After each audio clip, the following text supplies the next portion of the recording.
ধরুন আপনার বাড়িতে আজ আত্মীয় আসবে, নানা পদের মজার মজার খাবার রান্না হবে।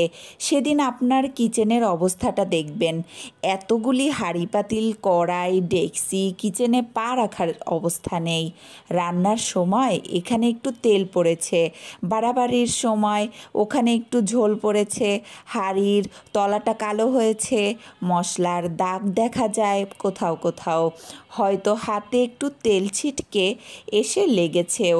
কেমন অবিন্যস্ত, এলোমেলো, অনাকর্ষণীয়, মেসি সব কিছু।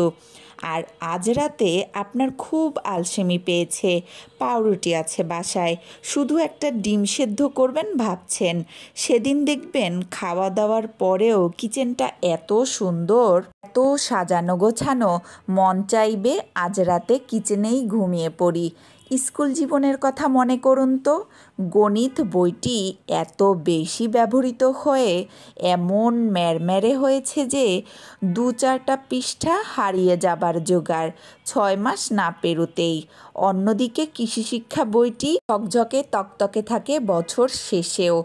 মানুষও তো ঠিক তেমনই, যে মানুষ যত পরিশ্রমী, যত সাধনা, যত চ্যালেঞ্জ, যত গভীর চিন্তা, যত দহন, যত ঝামেলার মধ্যে দিয়ে গিয়েছে, তার জীবনেও এখানে সেখানে তেল ঝোল লেগে আছে। তত বেশি ক্ষয় হয়ে গেছে সে, তত বেশি ক্লান্তির ছাপ তার মুখাবয়বে, ততটা অবিন্যস্ত এলোমেলো সে, যার জীবন অতটা চর্চিত হয়নি, বিকশিত হয়নি, চ্যালেঞ্জের মুখোমুখি হয়নি।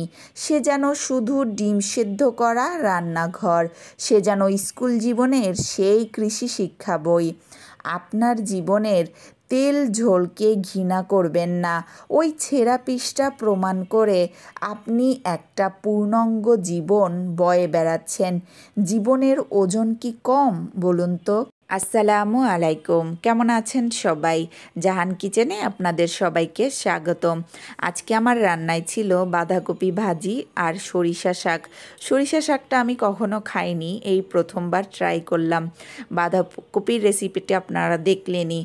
জাস্ট আমি পেঁয়াজ, মরিচ, লবণ, হলুদ, মরিচ দিয়ে ভেজে নিয়েছি একটু সময় নিয়ে। এরপরে আমি সরিষা শাকটা যেহেতু কোনো দিন খাইনি, আমি জানিও না এটা কিভাবে রান্না করে, তাই তথাকথিত শাকের নিয়মেই আমি এটাকে রান্না করেছি।